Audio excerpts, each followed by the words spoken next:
Hello and welcome to Advantage 1 RV, everybody. My name is Josh the RV Nerd, and behind us, I don't know if I want to call it a Disney princess or SpongeBob, and here's why I say that. If what you're looking for is a problem-free philosophy, Hakuna Matata, this may not be the exact one you want to look for, because I think I'm going to call her SpongeBob, because unfortunately, the laminated floor in this has several soft, spongy spots.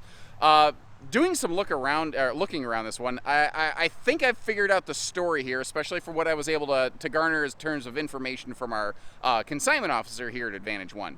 It looks like when this was originally sold brand new, some folks were really proud of it. They added things like slide awnings and, had themselves a big, shiny, fancy camper. It's got 2 slides. It's not even 6,600 pounds. Direct bathroom entry door from the outside and big camp kitchen to cut down on a ton of foot traffic in the RV, which is great. Unfortunately, it looks like the original owners just didn't take care of her, which is really a bummer because it really could have been something special. So eventually they let go of it. And the current owners for whom we're selling this, they knew they were getting something that was a little rough around the edges, but what they were basically using it for was like a little 4-H stay-over kind of apartment. You know, they weren't camping heavily just while they were at the fair, basically. They needed something that they could stay in, knowing that it wasn't going to be ideal, but also knowing that they weren't going to be in it full time. So what I'm going to do here for you today is I'm going to go through and I'm going to show you those major areas of concern that I think maybe initial potential deal breakers for folks before I burn up 15 minutes of your time, because I've already talked for nearly 2 minutes, which is enough. This would be, I think, this is going to be absolutely a TLC handyman type special right here, or at least it's in functional shape as it is right now. If you wanted it right, it's going to take some work. There's nothing stopping you from going camping right now. There's just some things that you really need to know about before we get too far along here. Okay, so first things first, unfortunately, this RV has suffered in its history a significant leak in the front end, and it has affected about the front third of this trailer. Normally, this wouldn't be carpet down here. That was put down to kind of cover the laminated floor. You can actually see the block foam there. The OSB roof or floor decking on top of that is just in a bad way, and it's created some soft, spongy flooring through the front of the camper. And I hope you appreciate the fact that we take the time out to show stuff like this, because I don't know that everybody would have lifted up that carpet to show you down there. I don't know that everybody, because just at a glance, it looks fine, right? I like to show you things on a little more deeper level. Like if I were actually going to buy and use this thing, the things that I would like to learn about, that's what I try to do here for you. And sometimes it makes it a little bit uncomfortable, but like over here, you see how the flooring changes? And it actually has a little bit of an elevation right there. That was soft on that entry floor area there, and it still is, absolutely. They just added some flooring on top of that, and they actually did that up through the bedroom where you see that carpet. And where you see this carpet over here, that is not the original factory flooring right there. There's been some like bulking up of this to help disperse your weight when you walk on it. Because one of the unfortunate things is once a laminated floor is compromised, it just kind of stays that way. And folks, I don't know that you can really discern anything from me walking in here. All I can tell you is that the flooring is soft, like from here forward. If you might be able to kind of discern a little bit of what I'm talking about right here, where you can actually see where it has buckled down under the entertainment center just slightly. Something else I noticed is it may be affecting this slide out, because I noticed over here this trim looked funny, and if you can't really even see it on camera, but if you put your hands on this, you can actually feel how this has bulged out right there. So I'm guessing because the slide floor doesn't have the proper structure under it that it really should have. That's something that has occurred effectively. Now, beyond that, I'm not going to tell you it's flawless, but it's really just another used RV from like the bedroom back. And I get that what we just looked at is, again, going to be an instant big time disqualifier for a lot of people.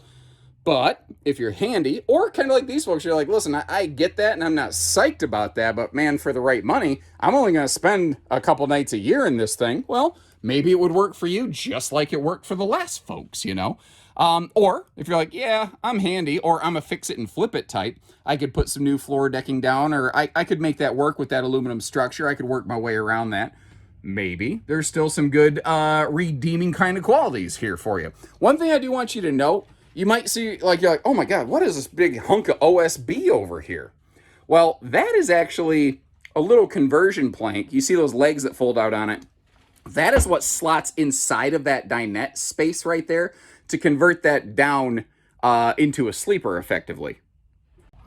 We have that direct entry bathroom door I mentioned, and one of the things I want to point out with that is that it does have that little red switch you see right there. That's a deadbolt, and you can actually even reach that right from the stool, as it were. Now, that box right there, this RV has a full RV cover included with it that appears to still be brand new in the box. I don't see where it was ever pulled out and utilized. It may have actually done some pretty significant good on this RV. So once again, if it is something you're looking at saying, well, you know, I think I could make something out of it, you do that, and you've actually got a nice cover there to help keep your work protected when you're done.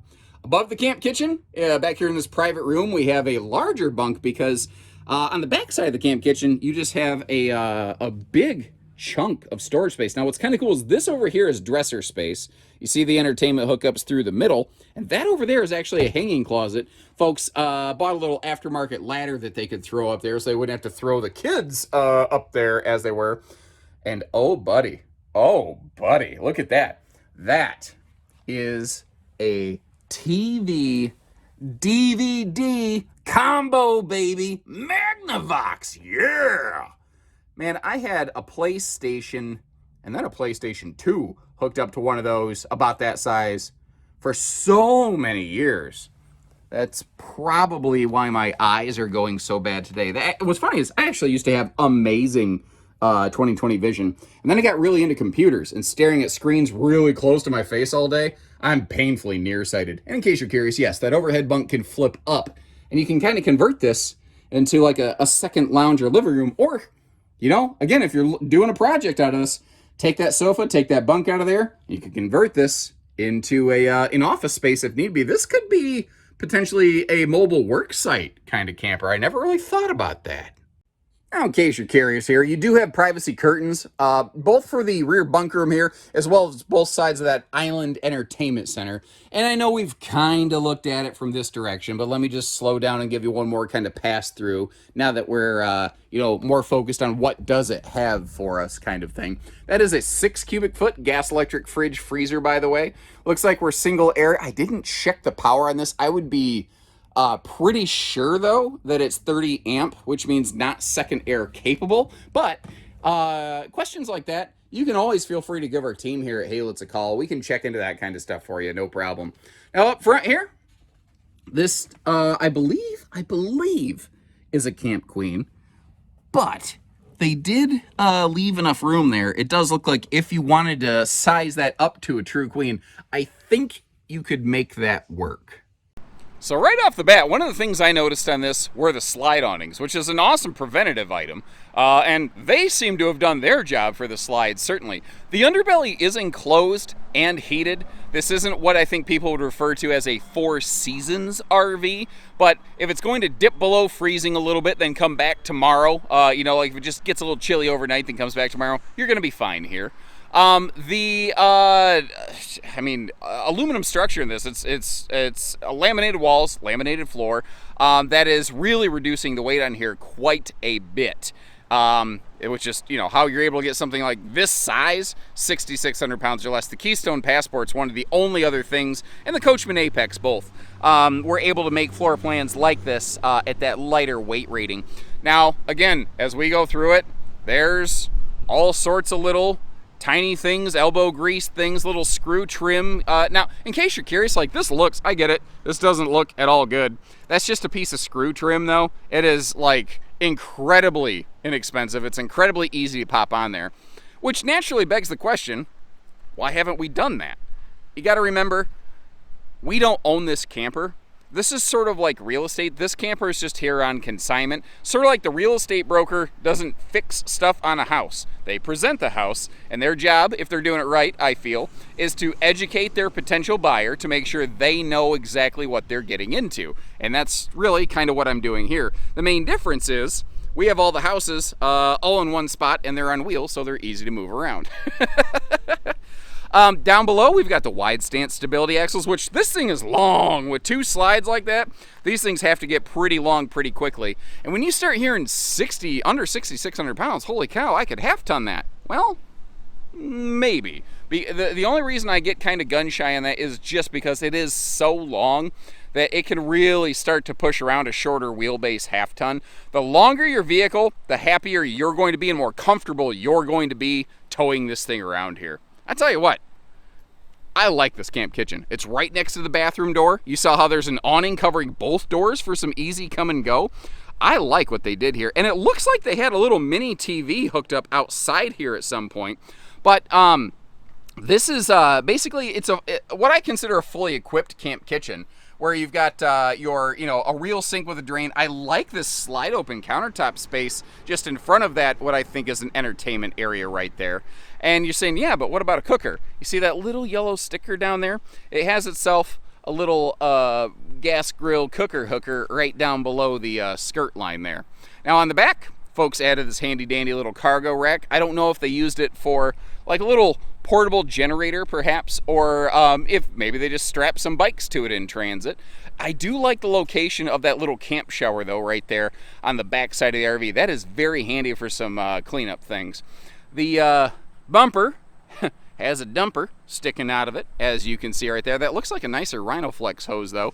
And those clear fittings, not only are they good for monitoring your fiber intake, but they're also really awesome for making sure you know when your hose has been fully flushed out and cleaned out. So as always, I hope you appreciate the transparency that we conduct ourselves with down here. We are family owned and operated, and we'd love to earn your business, but that's just the thing. We want to make sure that we earn it and we do it the right way, and then we earn return. And return? That's a combination of return and referral business. That's a new RV Nerdism number 37. We earn your returral business when you tell your friends and your family or other people that you camp with, man, they really shot me straight on this, and I really appreciate that. And if that ends up not being the right one for you, it's certainly not like we don't have other options here, and all kinds of different options coming in all the time down here at Advantage One. So if you haven't done so, if this isn't the right one for you, make sure you hit that subscribe button so you can catch the next thing coming through. Feel free to leave me any comments, any notes that you might have, or any questions. And short of that, I'll make sure I leave you a link in the video description where you can always check for the pricing and the availability. So take care, stay safe, have fun, and have an A1 day, everyone.